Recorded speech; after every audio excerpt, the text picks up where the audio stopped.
Hello दोस्तों, आप सभी का स्वागत है आपके अपने YouTube channel SSC exam pro में। लोकसभा चुनाव 2024 के अंतर्गत इस छोटे से वीडियो के माध्यम से एक महत्वपूर्ण जानकारी प्रदान करने जा रहे हैं कि कंट्रोल यूनिट में जो क्लोज बटन होता है उसे पूरे निर्वाचन प्रक्रिया के दौरान कितनी बार उपयोग में लाया जाता है या इसे कितनी बार हमें निर्वाचन प्रक्रिया के दौरान दबाना है। यदि निर्धारित प्रक्रिया के अलावा क्लोज बटन को दबाया गया या उपयोग किया गया तो इससे बहुत ही खराब अकाल्पनिक स्थिति उत्पन्न हो सकती है, जिसकी कल्पना करना भी बहुत ही मुश्किल होगा आप लोगों के लिए। आप इसके कारण सस्पेंड भी हो सकते हैं।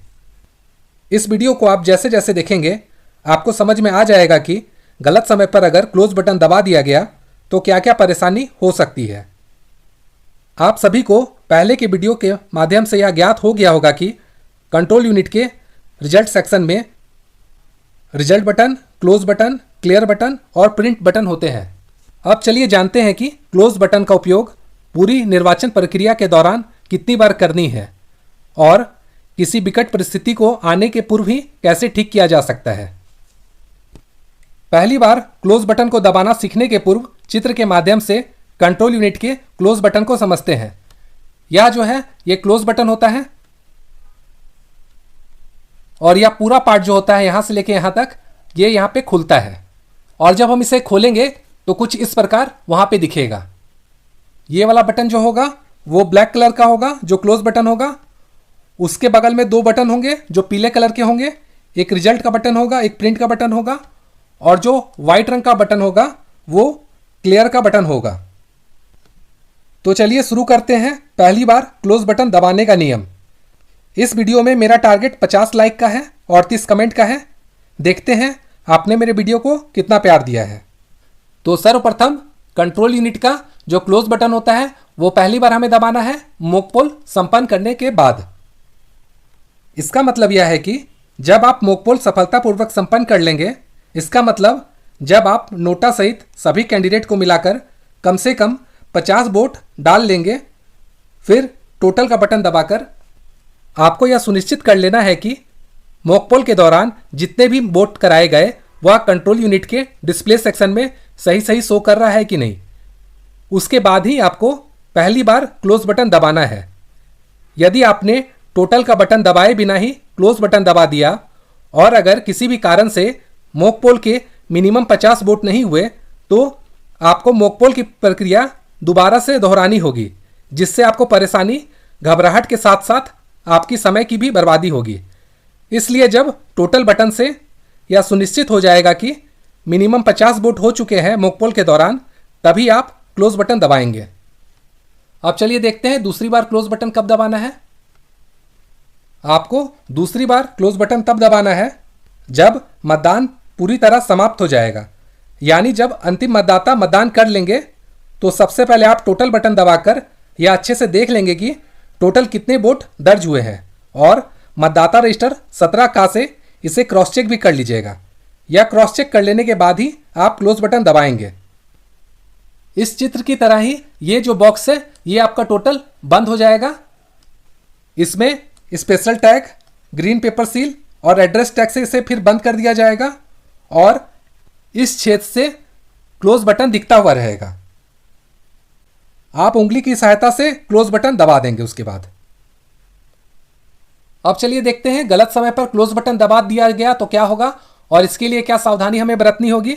यदि मतदान समाप्त होने के पहले क्लोज बटन दबा दिया गया, अर्थात वास्तविक मतदान के समय मतदान चल ही रहा था, वोटर लाइन में खड़े थे, जैसा कि आप जानते हैं control unit third polling officer के पास होती है। अगर उनके द्वारा या किसी भी पोलिंग पार्टी के द्वारा या फिर किसी भी व्यक्ति के द्वारा क्लोज बटन दबा दिया गया तो इसका मतलब यह होगा कि मतदान की प्रक्रिया उस केंद्र में समाप्त हो गई है। अब मतदान का प्रोसेस आगे नहीं हो सकता है।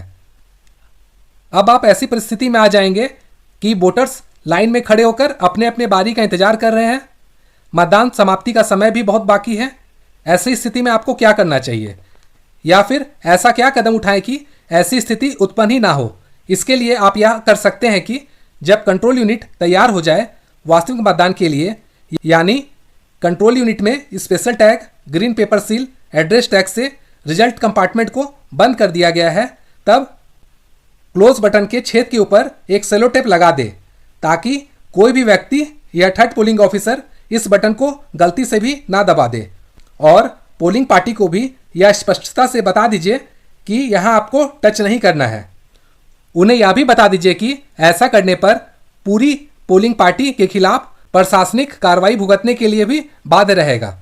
जब मतदान समाप्त हो जाए तो फिर आप सेलो टेप निकालकर विधिवत रूप से क्लोज बटन का उपयोग करें। यदि फिर भी गलती से क्लोज बटन दब जाए तो फिर हमें क्या करना चाहिए? ऐसी स्थिति उत्पन्न ही नहीं होने दीजिए। फिर भी अगर बटन दब गया है तो इसका मतलब यह है कि ईवीएम्स के उस सेट में वोटिंग समाप्त हो चुकी है।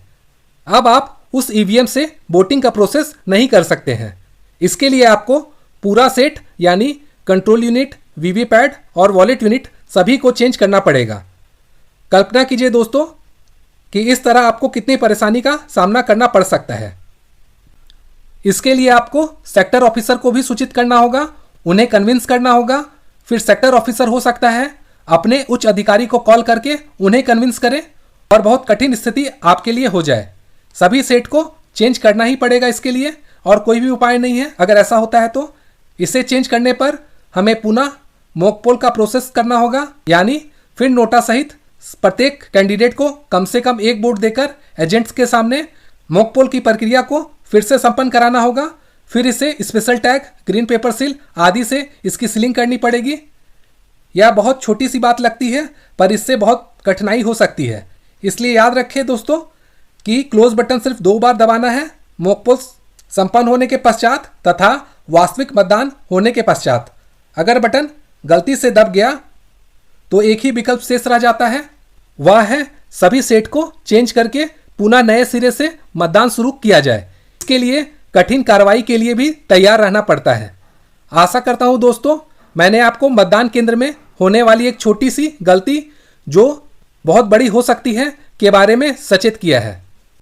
अगर आपको वीडियो थोड़ी भी पसंद आए या आप किसी कंपटीशन की तैयारी कर रहे हैं तो मेरे चैनल को लाइक, शेयर और सब्सक्राइब करना ना भूलें। Thank you.